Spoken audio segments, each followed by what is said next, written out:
Hey guys, welcome to this new video. In today's video, I want to talk about the project I finally finished in Mekong Delta, building a house in Vietnam as a foreigner.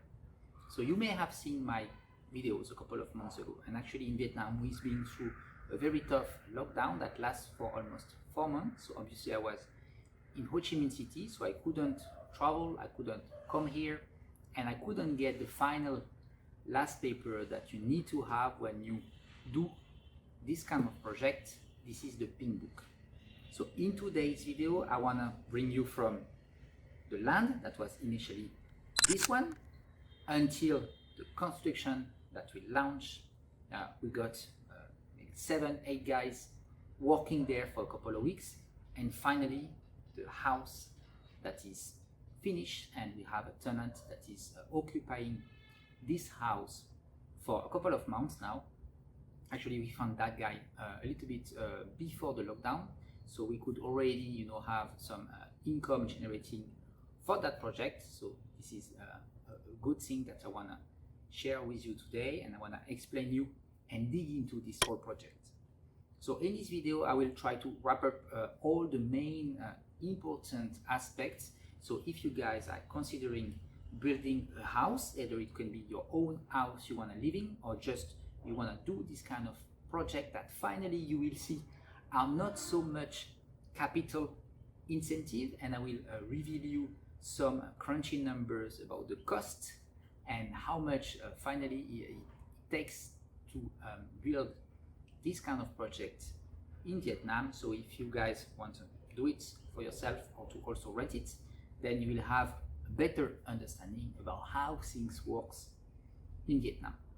So first, I want to give you a little bit of explanation when and why did I build that house. So we are right now in the end of 2021, and I bought that land a few years ago. I think it was 2 years ago, and then I finally decided to start to build a house in the first trimester of 2021. Why?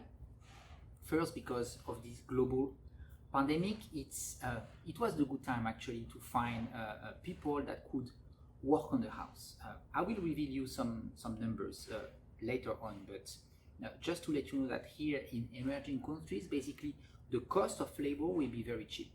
So at that time, actually, the euro currency was quite high, and then based on the current a macroeconomic environment, it was a good time to do some arbitrage. So it was a good time to convert some euro to get money, for instance, into Vietnam, and then to launch this project. And if you check actually now the euro, US dollar, and how things happen, you see that it was a good time to make that switch, to convert this money and to finally launch the project. So it was the first argument. Then the second argument is why, because obviously if you have, let's say, a land that would cost $50,000, this is an example, and if you put a house that will cost $15,000, again, this is just an example, this is not really the amount I paid, but just for you to understand, then 50 plus 15 means 65. Actually, if you want to sell that land with that house on and with the Pink Book, etc., I mean all the papers in good standing, then maybe you can sell it 70 or even 75. Why? Because you will have spent this time to build that house. Maybe you will already have even a tenant there. So you can target at that time directly an investor, and then that person will be willing to put a little bit more money to get that all projects already done. So first reason why, because I saw that it was the good time to convert that land that was empty into having a land with a house that could generate monthly cash flow. Obviously, I guess you understood why I kept that land empty at the beginning. Is just because in Vietnam, lands are getting more and more value. It will always depend on the location you are investing, obviously, but if you take right decisions, then you can find, I don't know, in third tier cities, lands that will gain more and more value months after months and years after years. So you see, and you will meet investors in Vietnam, they have a land, and when you look at it, it doesn't look like really sexy, right? You have either a lot of grass, you have either, the land is not even clean, you have sometimes some trash, but still that land sometimes worth thousands of US dollars, and then sometimes hundreds of thousands of US dollars. And then the investor can just keep it, leave it there for a while, and then after selling it again with a profit, right? But my goal was to take a little bit of risk, right? It's too easy just to take that land and then leave it there, and then after 2, 3, 4 years, you sell it with a good margin. But I also wanted to generate cash flow as an investor. So that's why I took that project. And then the third reason why I decided also to build that house this year in March, it's because it was maybe one of the best time to get good deals. Why? Because the border was locked for more than a year, and then local companies were starting, to look for more customers. So of course, if you go to see a contractor, then you will be in the good position to negotiate the deal. And this is actually what we did with the constructor that we hired to build that house. We could really negotiate, and we could really get good deal for this construction. So finally, wrapping up all those arguments, I really took that decision in March to deploy some capital and then to have this project starting in Vietnam. So usually, how does it work? You're gonna hire a contractor, right? Then that person will be in charge of making also the architecture. So either you hire your own architect, or either you can also work with those constructors. You discuss with them a little bit with what you wanna do, and then finally you will have some, some schema, etc. of the house, and then you're gonna define the dimension, etc. And based on this, they're gonna provide you a quotation. So what we decided at that time is that we check with the neighbor, and then we check what was the market. So what you should do is that, why should you build, for instance, a 2-floor houses if the houses around are only one main floor? Or if you also want to rent your house for, I don't know, 5 million, right? Because here we are in the countryside of Vietnam. So for 5 million per month, then you cannot build a 2-floor, because the market cannot just take and pay this extra 2, 3, 4 million. We are not in Ho Chi Minh City here, so here we just have to do the same as what other people in the same neighborhood are doing. And based on what we get from the market, we found that building a very simple house could be very suitable for someone who is either having his own business or a small families, and with a very competitive price to build the house, but even price for the rent. And then for myself, it will still be a very good deal, because when in the end of the day you calculate the monthly cash flow from the initial capital that you put to build that house, it's still very good. And on the other side, you are almost sure that you can find someone who can rent your house. Actually, after submitting and after having the house ready and publish an ad on, I think it was Chotot, so it's the equivalent on some real estate platform that you just publish your ads, and you have people jumping in and asking you how much is the rate, etc. Then we got maybe 3, 4, 5 people, and then after the first or second visit, we got already someone putting an offer and saying that they are interested. So this is really, this kind of things that you want to have. You don't want to struggle and have an empty house for months, right? You want to have something that really match a market, match a need, and finally having your house rent as soon as possible. So finally, you hire a contractor. Again, that person will take care of the design, and then after you have to start to build the house, right? So on that part, there is an important thing, is that not all the lands will be constructible. So you will have some rice field lands, and actually I did a video recently reviewing one of the land. You can check that video here. I finally didn't invest into that land. I'm gonna explain you the reasons in an upcoming videos, but you have those kind of lands, so there will be rice field. Then you will have garden types of land. So the garden, you have to go to see the authorities, and you will tell them that for a certain surface you want to upgrade the land to do a garden land, and after you will have the constructible area. And actually every time you buy your land, then you have to check how much will be the surface that you are allowed to put a house. And this is also something that is important, because you don't necessarily need to have a big surface, right? Because for instance, you can have a part of the house that will be, you know, the real house. So for instance, that will be 35, 40, 50 square meter. And then you can have a part that will be, you know, just something made with stall, something, you know, like with a more light structure. And actually this light structure can be done on a garden type of land. The only thing that you should be careful and watch out a lot is that you shouldn't be too close to the main road, because usually it's even written on your SODOR, so on the title of property that you will have, there will be a first part of the land that is not constructible at all. And usually this is just because they want to be sure that if one day they extend the road, there is no house that is there. So the authorities can just come very fast and tell you that they're going to take over 2 meters from your own land. They're going to pay you a little bit for that, and then you have basically less space and less surface on your house. But this is how things work here. I have a lot of examples, and I'm going to show you actually now here what is the street in the middle, and we see actually that if they extend this street, there could be space and they could take a little bit over our land and to finally extend the street, and for us nothing will change, right?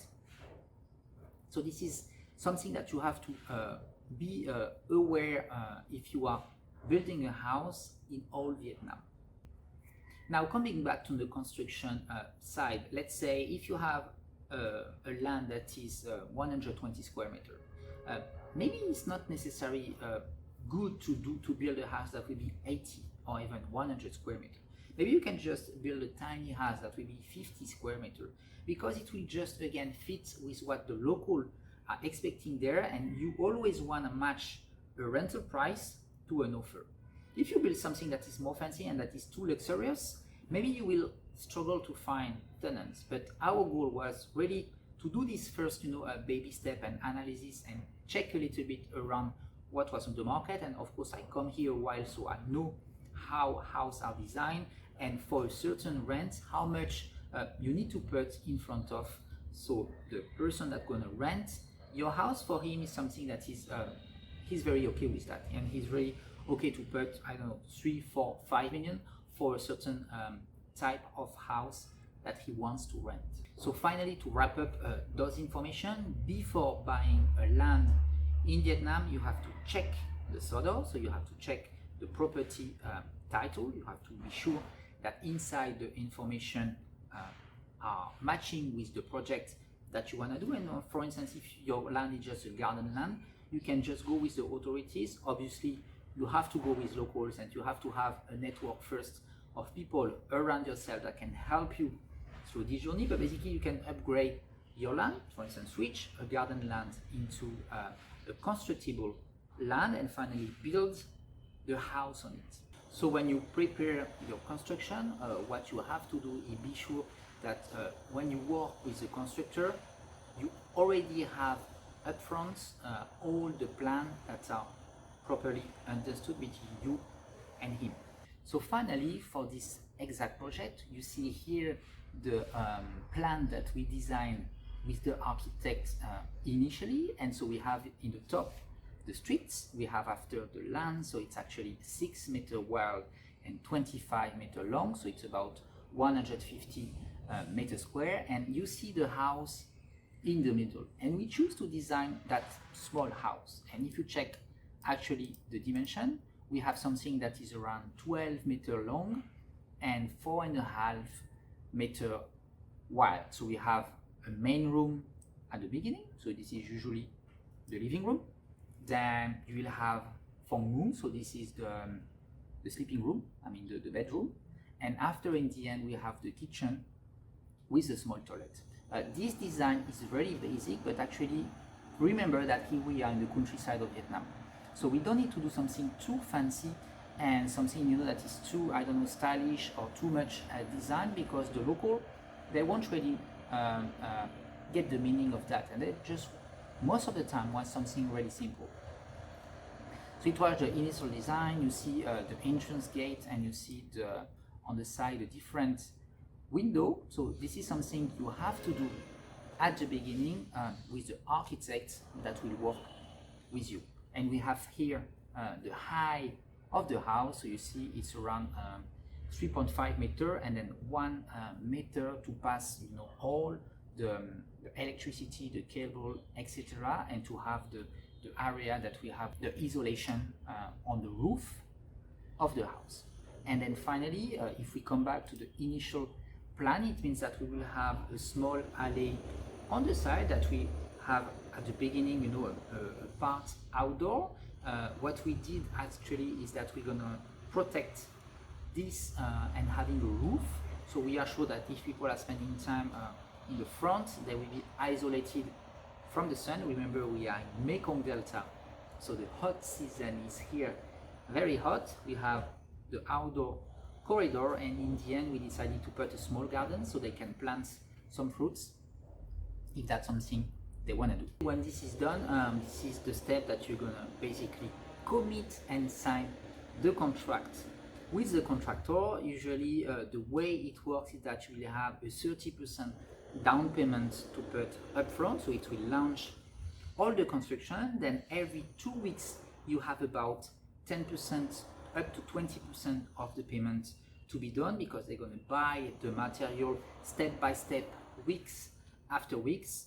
Again, it's better to have someone that is physically there and I can check all the different parts of the construction. I did hire someone actually who was the middleman and could really check what the contractor was doing, even if we got and we get that contractor by reference. You know, it's someone that referred us to this contractor. He did a very good job, but we still in the end keep 5% of the total amount of the house, and we keep actually this money for 6 months. So if there is any problem that happened in the construction, we can ask the guy to come back to fix it, and then he will finally have his 5% left of the whole payment of the house after 6 months. Now obviously it really depends on the kind of project you want to do. The best, again, is to have a network of people around you that can help you through this journey of buying a house.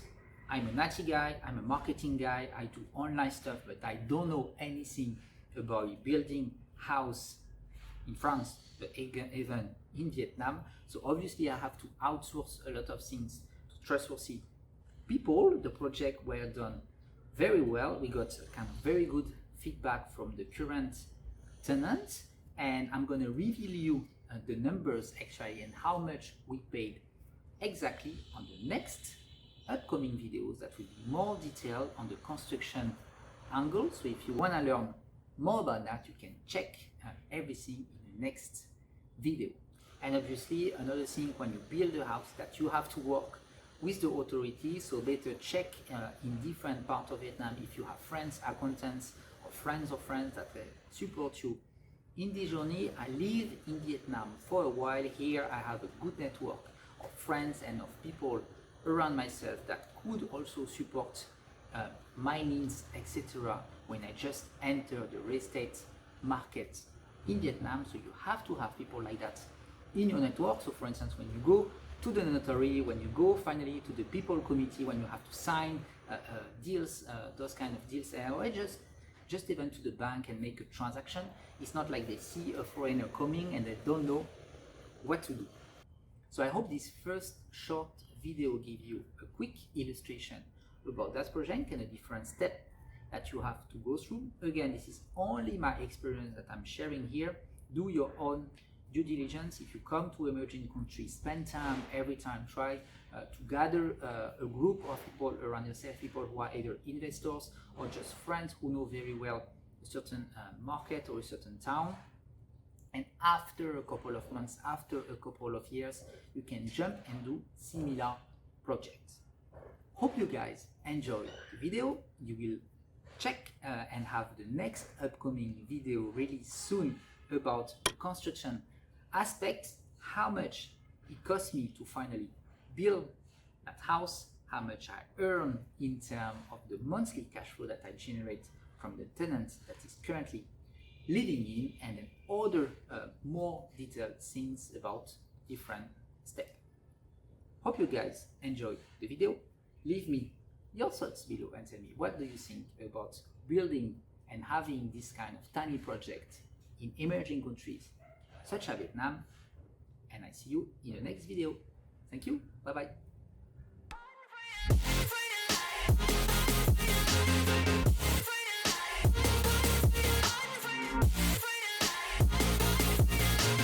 Been down and I'ma get it right, get on sight like